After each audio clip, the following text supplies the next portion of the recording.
le thème que nous avions commencé là, par la grâce de Dieu, nous allons l'amener aujourd'hui à une autre dimension afin que nous comprenions le plan de Dieu dans ce sujet. Le ma pa menu vivia melami anya bena etanya wa gere dopebu bena mi ana enu ke ma odole de deux amela wana bena mi asegome. Seigneur, Seigneur, pour le salut. Apeto na de popo. Nous lisons Matthieu chapitre 7 versets 21 à 23. Mile Matthieu pa gbale tamaden Et ceux qui me disent Seigneur, Seigneur, n'entreront pas tous dans le royaume des cieux, mais celui-là seul qui fait la volonté de mon Père qui est dans les cieux. Plusieurs me diront en ce jour-là, Seigneur, Seigneur, n'avons-nous pas prophétisé par ton nom? N'avons-nous pas chassé des démons par ton nom? Et n'avons-nous pas fait beaucoup de miracles par ton nom? Alors je leur dirai ouvertement, je ne vous ai jamais connu. Retirez-vous de moi, vous qui commettez l'iniquité. Amen. Amen. La manifestation du Saint-Esprit se fait voir ici en 3 signes.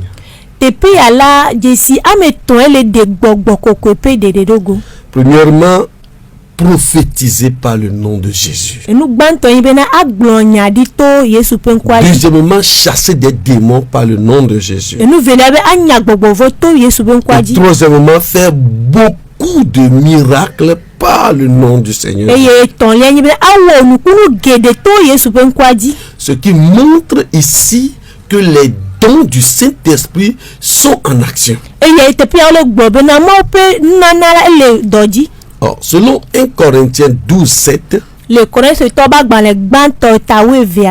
verset 7, il est dit, or, à chacun la manifestation du Saint-Esprit pour l'utilité commune.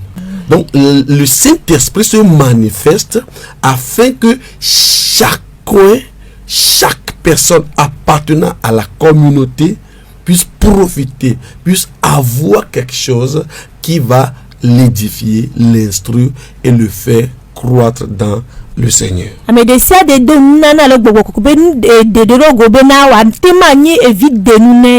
Ce qui montre que quand Jésus dit, plusieurs me diront en ce jour-là, nous avions prophétisé en son nom. Nous avons fait des miracles par ton nom. Et encore, nous avons chassé des démons en ton nom. Alors, il est question ici de l'utilité commune. Autrement dit, nous avons en face de nous 2 groupes de personnes. Il y a ceux qui font ces miracles et ceux à qui ces miracles sont faits. Donc, celui qui prophétise a une utilité. Et celui à qui prophétise aussi obtient d'utilité dans ce don. Ce qui montre que ceux qui me diront Seigneur, Seigneur, n'entreront pas tous dans le royaume ne concerne pas seulement ceux qui font les signes et les prodiges, mais ceux aussi à qui ces prodiges sont faits. Ceux qui ont connu une transformation, un impact à travers la manifestation de ces dons. Et le Seigneur dit, ils n'entreront pas tous dans le royaume. Pourquoi? Pour 2 raisons. Première raison, parce qu'il manque de faire la volonté du Père. Et la bena omele wo fofo la pe lonu. Et c'est ce que nous avions dit la fois dernière. Et yemi pompo kurenti ni chovai. La deuxième raison. Et yenu velia. Parce qu'ils ont seulement goûté le Seigneur. Et la bena o doit se apetoy. Ils n'ont pas été transformés en l'image du Fils de Dieu.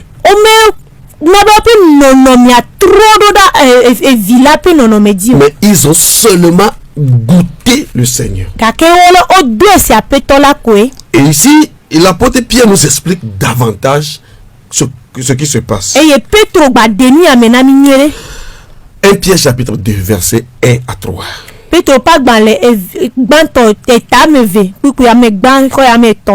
dit, rejetant donc toute malice et toute ruse, la dissimulation, l'envie et toute médisance.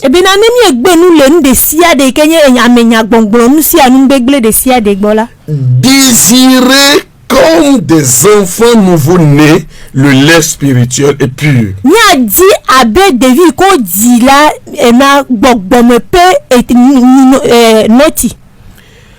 Afin que par lui vous croissiez pour le salut.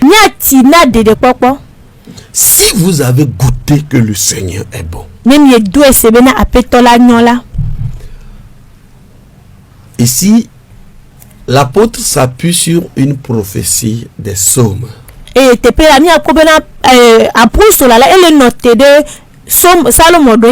Psaume chapitre 34 verset 9. Psaume chapitre 34 verset 9. Il dit, voyez et sentez si le Seigneur est bon.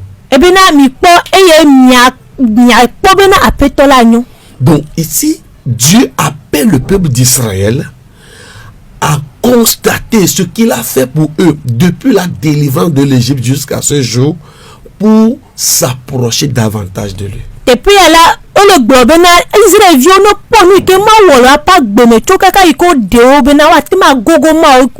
Que Dieu voit, que le peuple voit comment Dieu assure leur sécurité.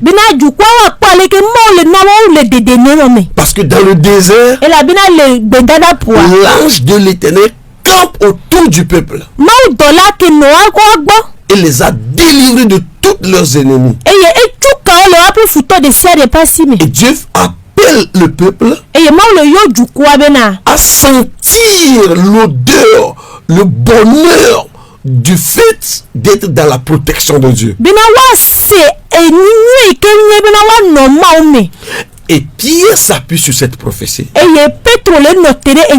pour appeler les hommes à connaître un processus du salut. Et il dit que d'abord, si vous goûtez que le Seigneur est bon,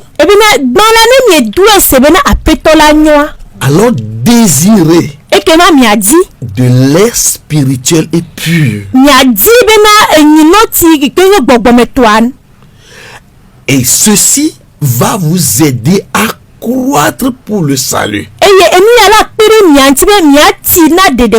Et quand vous aurez le salut, alors vous allez rejeter les malices, les ruses, les envies, les médisances, etc.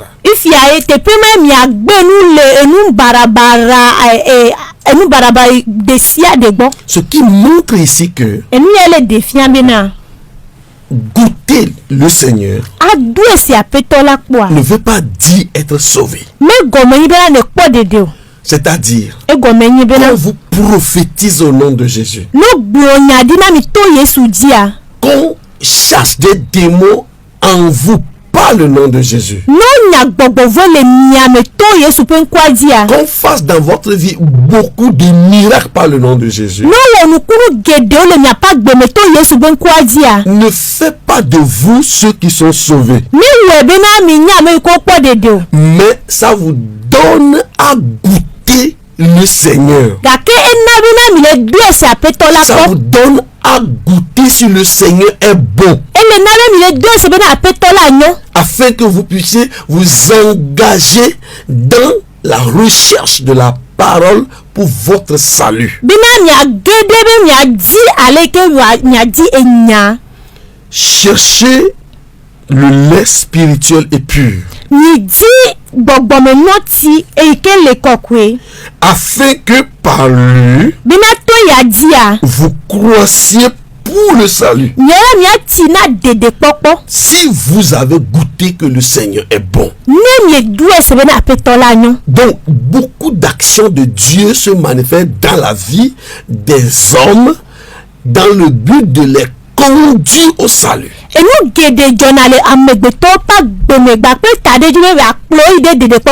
Ceux qui font des miracles, lorsqu'ils n'ont pas encore la foi à la résurrection de Jésus, pour devenir enfants de Dieu, quand ils ne le font pas, ils n'entreront point dans le royaume. De la même manière, ceux à qui les miracles sont faits, ceux à qui les prophéties sont données, peuvent ne pas entrer dans le royaume. Alors qu'il y a eu une action réelle de Dieu dans leur vie. Donc c'est ici que nous devons comprendre ce que veut dire goûter le Seigneur. Et c'est en 3 points que nous allons l'expliquer. Premièrement, c'est expérimenter la puissance surnaturelle de Dieu.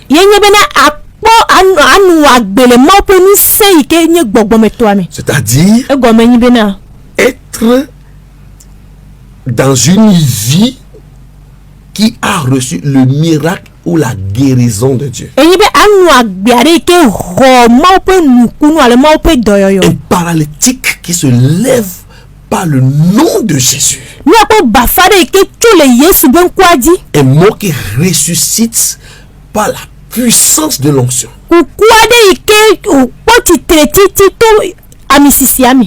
Une transformation radicale de l'histoire de celui dans la vie rien ne marchait et qui maintenant tout marche.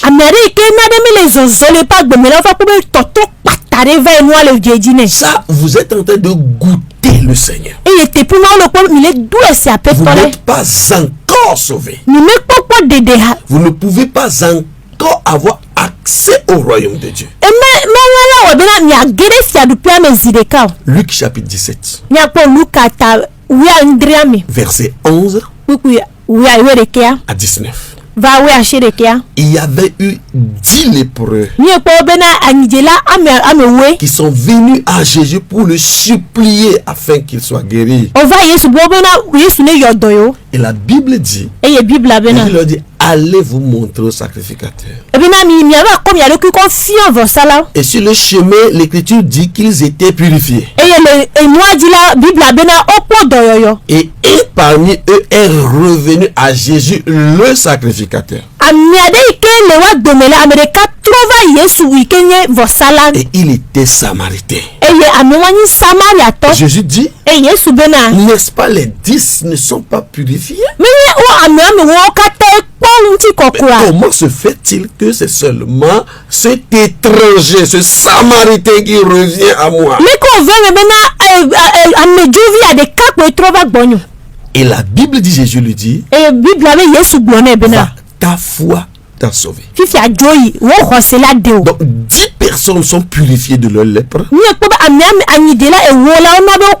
c'est un seul qui est sauvé. Donc ce n'est pas parce que des miracles se sont passés dans votre vie que vous irez au paradis. Ce n'est pas parce que quand vous allez à l'église, les choses commencent à changer dans votre vie. Enfin, vous trouvez des travaux. Enfin, vous avez des contrats. Enfin, l'entreprise marche bien. Vous donnez de grosses dîmes. C'est une très bonne chose. Mais ça ne vous donne pas le salut. Parce que ceci, Dieu le fait pour que vous sentez combien il est bon. Deuxième façon. on goûte le Seigneur. C'est quand vous assistez à une démonstration de la gloire de Dieu. C'est-à-dire que vous êtes témoin de la présence matérialisée du Saint-Esprit.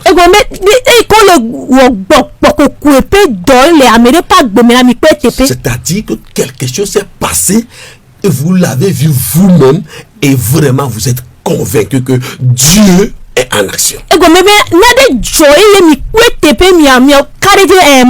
La Bible dit Jésus a fait un miracle. Un paralytique s'est levé. Ceux qui l'ont assisté, ils disent, ils glorifient Dieu qu'il a donné ce pouvoir parmi les hommes. Donc ils ont assisté à une démonstration de force. Jean chapitre 2, verset 1 jusqu'au verset 11. Jésus change carrément l'eau en vin. Et la Bible dit dans le verset 11 que c'est la première fois ou bien c'est le premier des miracles que Jésus a fait en montrant sa gloire. Et les disciples crurent en lui. Jean 2 verset 23 à 24. Il dit à Jérusalem, Jésus a fait beaucoup de miracles. Et plusieurs crurent en lui en voyant le miracle. Donc il y a quelque chose qui s'est passé devant eux. C'est incontestable. C'est eux-mêmes qui ont vu un perclus. 8 ans. Il prend son lit et il marche. C'est eux-mêmes qui ont vu une femme atteinte d'écoulement de sang pendant 12 années. Affaiblie. Mais ils l'ont vu guéri, transformé et à la force pour adorer. Ils ont assisté à ça. Mais la raison pour laquelle Dieu a permis qu'il assiste à ça, c'est pour goûter qu'il est bon. Pour sentir qu'il est bon. Pour qu'il vienne maintenant à la parole. Parce que la Bible nous dit, quand les gens de Jérusalem ont vu les miracles, verset 25, et Jésus ne se fiait point à eux, parce qu'il savait ce qui est en eux. Il savait que ce n'est pas Dieu qui est en eux. Il savait que ce n'est pas la force de la nouvelle naissance qui est en eux. Il savait que ce n'est pas l'expression de l'esprit né de nouveau qui est en eux. Mais l'action émotionnelle qui les remplissait. C'est pourquoi Jean chapitre 16 verset 29 à 31, les disciples disent, maintenant tu nous parles ouvertement et non en parabole. C'est pourquoi nous croyons. Nous savons. Tu es sorti de Dieu. Au verset 31, Jésus dit, vous croyez maintenant. C'est-à-dire que dans Jean 2, la Bible dit, quand Jésus transformait l'eau en vin, les disciples ont vu cette gloire, ils ont cru en lui.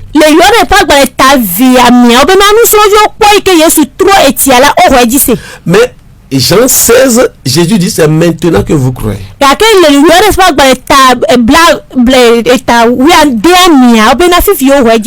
quand vous avez écouté la parole, Vous aviez goûté que le Seigneur était bon. Maintenant, vous avez écouté la parole. Le lait spirituel. C'est à ce moment que vous avez la foi pour avoir le salut. Donc, vous pouvez voir des miracles à la télévision. Et que vous soyez émerveillés. Le but, c'est que vous sachiez que le Seigneur est bon afin que vous allez à lui pour être sauvés.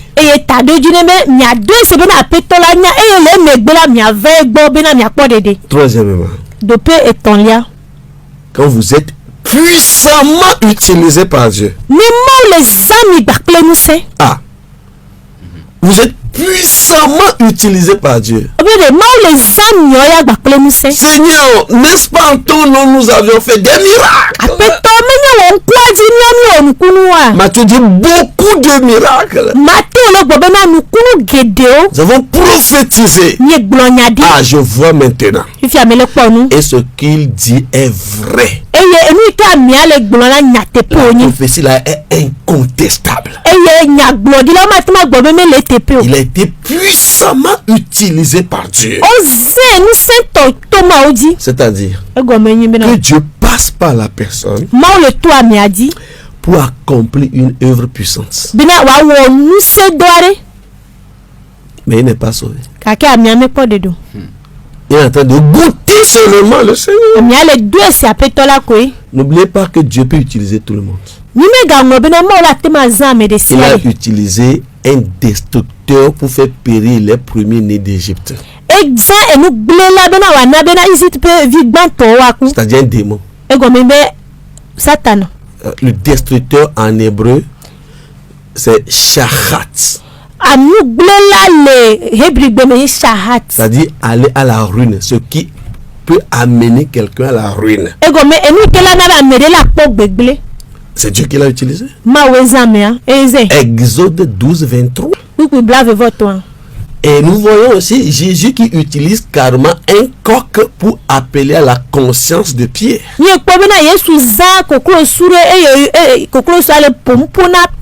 Donc c'est pas parce que Dieu vous utilise que vous êtes sauvé. Vous êtes en train de goûter le Seigneur. Nous voyons par exemple dans Jean chapitre 6, verset 70, que Judas est un démon.